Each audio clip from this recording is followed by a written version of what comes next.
All right. Well, let's start off. Start off our week. Let's do the. Man, where do we start? You want to start with somebody? Start with Denver, Jacksonville. Okay. I don't know if there's anything worth noting about this game. Denver won. Jacksonville cannot figure it out. I think Team's so sad. I think the Denver Broncos have a decent team. They are the worst coach team. I don't know if we could keep harping on that for much longer. It's starting to get sad. Were Russ Willy and Nathaniel Hackett going to start a new life in London if they lost? I don't know. I don't know what their options are.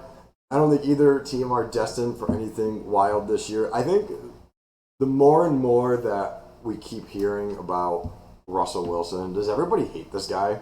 It doesn't sound like people like him. Right? I mean, this is we're starting to get to the point now where it's starting to get weird. Like, Yeah. I think it's just starting to get weird where this is your franchise star quarterback. We'll get into the trade deadline. I know we waited today for the trade deadline. We'll get to the trade deadline after the recap, but Denver's a mess. Yeah. I mean, they're now.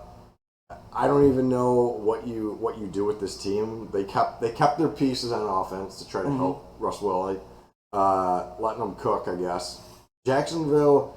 Is Trevor Lawrence, is he the guy? He was supposed to be the next big thing. And I watched that game. Man, he makes a lot of poor decisions.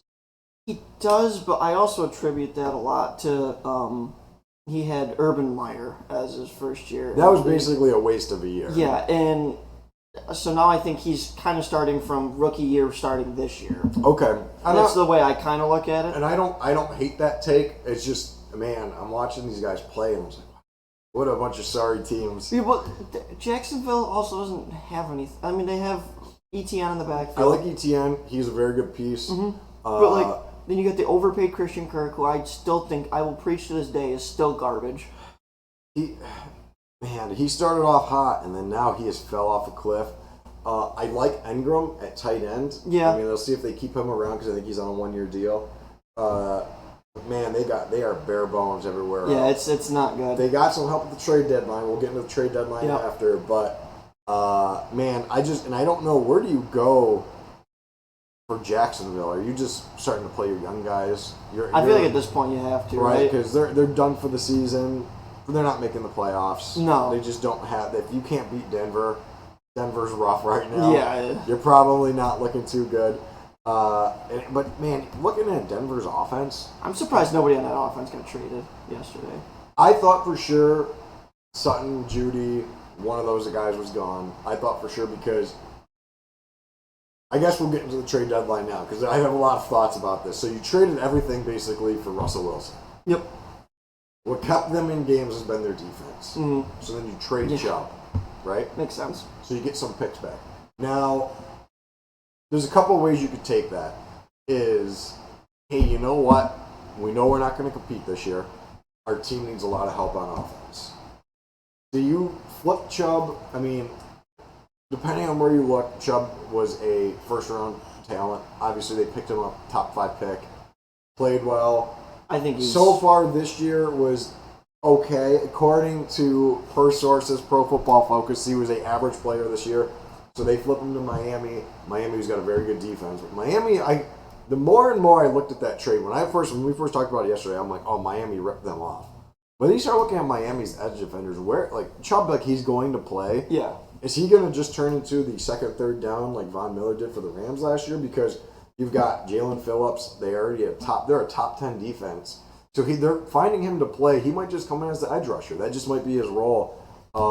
And he was top 3 in, I think it was quarterback pressures that I saw, only behind Myles Garrett and Micah Parsons. So that's good company to be in. Yeah, he's obviously doing something right in the pass rush game. So if they did do that, I don't see what the issue is, except they give up a lot for him just to be that guy then. Right. So, just for the Dolphins, so they've got Jalen Phillips, Emmanuel Ogbah, they signed for the 4-year, $65 million deal. Then they have Melvin Ingram III, who they picked him up late, that he's been getting a lot of reps. I forgot that he was on that team. And they have Trey Flowers. So it's not that it's just going to be interesting because I don't know. It's a deep line. It's a deep line. I don't know. I mean, maybe they go a little bit of a throwback to when the Giants rushed out 4 DNs during their big Super Bowl run, and that's like their NASCAR package, whatever they called it. But it's interesting to see. Like I said, I like the Dolphins. I like what they're doing. But just for Denver, like I don't know. But maybe this is it. Maybe you throw in the towel for this year. Russ Willy, you got to figure something out with him because man, all these guys are coming out. Sherman, Lynch. Yeah. There's a lot of guys that think this dude's weird. Yeah. So Lynch is more concerning to me than Sherman because Sherman's always been a little bit of a different guy. I mean, he tried to break into his own house to attack his wife or something like that. I think I don't know. Yeah, he's been But Lynch coming out and saying that, who was like running mate with Wilson and saying all these things, is kind of concerning. Strange, right? So I think all in all, Denver. I don't think they're destined for the playoffs this year, but them moving Chubb to get some pieces back, they need serious help on offense.